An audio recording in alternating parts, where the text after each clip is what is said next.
श्री सद्गुरुदेव भगवान की जय। श्री सीताराम सरकार की जय। श्री राधा रमण लाल की जय। श्री गौरी शंकर महादेव की जय। सभी दर्शकों और भक्तों को कोटि कोटि प्रणाम। सबको प्रेम भरा जय जय श्री राधे, जय जय श्री सीताराम। सभी दर्शकों और भक्तों से प्रार्थना है, निवेदन है, कृपया आज का सत्संग बहुत ही महत्वपूर्ण है और सभी साधक बहुत ही ध्यान से सुनेंगे। देखिए, जीवन का लक्ष्य ही है अपने स्वरूप का अनुभव करना, अपने आत्म तत्व का अनुभव करना। बहुत ध्यान से सुने। और केवल एक ही प्रक्रिया है, वो है भजन। और भी बहुत से मार्ग हैं, लेकिन वो मार्ग इस कलिकाल में सब जितने भी मार्ग हैं वो अवरुद्ध हैं और कठिन हैं। अब ध्यान से एक एक बात सुने। हमारे भीतर जो ये संसार का चिंतन होता है, बहुत लोगों की शिकायत रहती है, भगवान नाम जप में बिल्कुल मन नहीं लगता, मन इधर जाता है उधर जाता है। तो उस मन से वो परेशान होते हैं। उनकी बुद्धि भोगों का चिंतन कराती है, संसार का चिंतन कराती है, उससे भी वो परेशान रहते हैं। बहुत ध्यानपूर्वक सुनना। बुद्धि और मन वहीं जाते हैं जितनी सामग्री आपके भीतर है। जैसे जो जो संस्कार आपके भीतर हैं, जितना आपने देखा सुना है, उन्हीं का मन मनन करता है, फिर बुद्धि निश्चय करती, उसी में निश्चय करती रहती है। जो आपने कभी सुना नहीं होगा, जो आपने कभी देखा नहीं होगा, उस पे बुद्धि कभी चिंतन नहीं करेगी। जितनी माया से आप मोहित हो रहे हैं, जो आपके द्वारा ही बनाई हुई है, जो जन्मांतरों से चली आ रही है, जो जो भोग भोगे हैं, जो जो दृश्य आपने देखे, जो स्थान, जो जो सामग्री आपके भीतर है, उसी में मन मनन करता है और उसी में बुद्धि चिंतन करती है। स्वप्न अवस्था में भी आप देखेंगे, जो आपने देखा होगा सुना होगा, उसी में मन ज्यादा रमण करता है। जैसे अगर आपको पता चल जाए कि बाहर कहीं कोई बड़ा हादसा हो गया है, तो आप उस पर बिल्कुल ध्यान नहीं देंगे। और ज्यों ही आपको पता चला उसमें अमुक व्यक्ति था, वो आपके घर का था, आपका जानने वाला था, त्यों ही आप व्याकुल हो जाएंगे।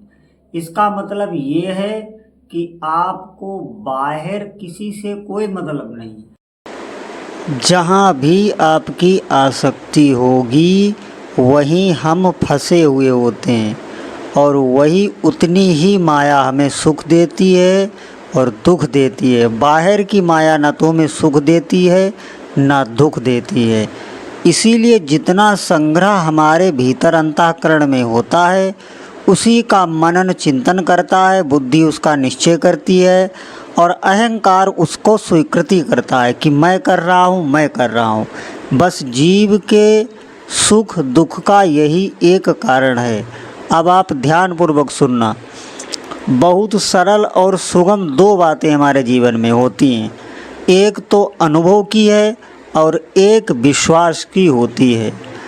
ये संसार जो है ये अनुभव का है और भगवान को आप सिर्फ विश्वास से जान सकते हैं। जैसे ये संसार प्रतिक्षण बदल रहा है, प्रतिक्षण ये हमें अनुभव हो रहा है। भगवान हमारे साथ हमेशा रहते हैं और विद्यमान रहते हैं। ये विश्वास की बात है, इसमें आपको विश्वास करना पड़ेगा। इस तरफ हमारी दृष्टि कभी नहीं जाती। हमारी दृष्टि संसार की तरफ ही रहती है। जैसे आप इस प्रकार से समझ सकते हैं, एक हो गई वस्तु प्रतीति और एक हो गई प्राप्त। प्रतीति का मतलब है जो हमें प्रतीत होती है नहीं, और प्राप्त का मतलब है जो हमें पहले से प्राप्त है। लेकिन मनुष्य जीवन की एक सबसे बड़ी विडंबना यह होती है कि उसे प्राप्त वस्तु का ज़्यादा महत्व नहीं होता। जैसे जो वस्तु आपको प्राप्त है पहले से, उसमें आपको बिल्कुल रुचि नहीं होगी। लेकिन जो आपको प्रतीति है, जो दिखाई दे रही है, उसमें आप लोलुप होंगे, उसकी तरफ आपका मन ज़्यादा जाएगा, ये हमें मिले। लेकिन प्राप्त वस्तु में बिल्कुल इच्छा नहीं रहती। ये बहुत बड़ी विडंबना है। जैसे भगवान हर जीव को पहले से प्राप्त हैं। भगवान कोई ऐसी वस्तु नहीं है जिनको आपको कहीं जाकर ढूंढना है। बस उन पे विश्वास करके अगर आपकी दृष्टि प्रभु की तरफ हो जाए, संसार से हटके प्रभु की तरफ हो जाए, तो भगवान का भी आपको अनुभव हो जाएगा। जैसे मैंने 2 वस्तुएं बताई, अनुभव और प्राप्त।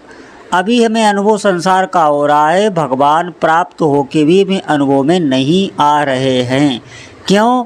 क्योंकि भगवान की तरफ हमारी दृष्टि ही नहीं है। और संसार जो प्रतिक्षण बदल रहा है, नाश की ओर जा रहा है, वही हमारी दृष्टि है और वही हमें अनुभव में आ रहा है।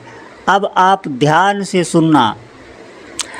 2 व्यक्ति बचपन में मिले थे और थोड़े समय बाद वो फिर मिलते हैं। उसमें एक वृद्ध है और एक बालक है। अब वो कई सालों बाद मिलते हैं तो वृद्ध बालक को भूल जाता है, लेकिन बालक वृद्ध को नहीं भूलता।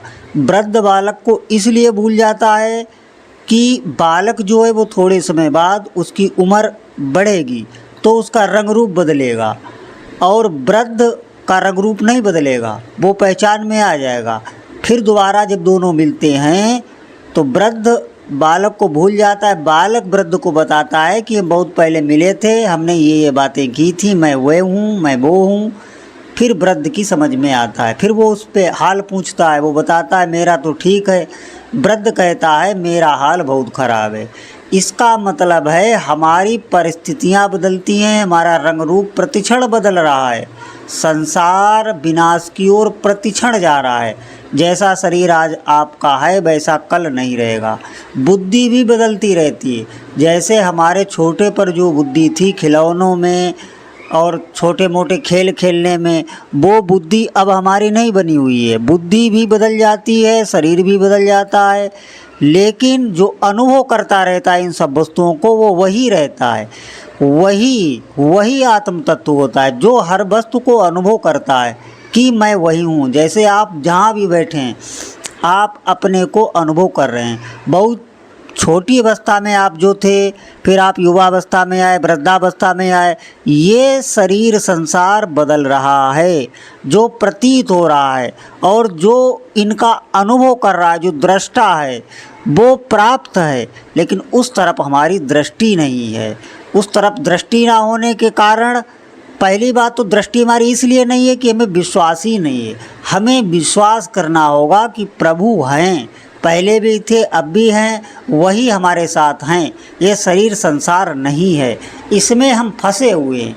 इसको आपको विवेक करना होगा। ये विवेक सिर्फ भजन से आता है। बहुत ध्यान से सुनना। ये विवेक सिर्फ नाम जप से आएगा, तब आपको विश्वास होगा और आपकी दृष्टि प्राप्त जो प्रभु हैं उनकी तरफ हो जाएगी। तो फिर अपने आप ही स्वरूप का बोध हो जाता है, अपने आप का अनुभव हो जाता है। जब आपको अपने आप का अनुभव हो जाएगा, उसी को भगवत प्राप्ति कहते हैं, उसी को भगवान की प्राप्ति कहते हैं, सब कुछ उसी को कहते हैं। अगर आप अपनों को जान गए तो आप सब कुछ जान जाएंगे। इसीलिए मेरा बार बार कहना है कि भगवान का भजन ही सत्य है, नहीं तो आप इस शरीर संसार में पड़े रहेंगे। ये नष्ट की ओर जा रहे हैं, फिर इस शरीर के साथ ही हम अपनी मृत्यु मान लेते हैं। शरीर की मृत्यु में ही हम अपनी मृत्यु मानते हैं, इसीलिए मृत्यु का भय बना होता है। इस ज्ञान को प्राप्त ही करना होगा। इस ज्ञान को जो भी प्राप्त कर लेता है वो निर्भय हो जाता है, निश्चिंत हो जाता है। कभी कोई भी दुख उसे परास्त नहीं कर सकता। इसीलिए नाम जप ही आपको वहाँ तक ले जाएगा। भगवान हमें पहले से ही प्राप्त है, सिर्फ और सिर्फ उनका अनुभव करना है। अनुभव के लिए उन पर विश्वास करना है। ज्यों ही आपको उनका विश्वास होगा और आप नाम जप कर रहे होंगे, भगवान का अनुभव हो जाएगा। ये बहुत सरल मार्ग है, ये कोई इतना मार्ग कठिन नहीं है।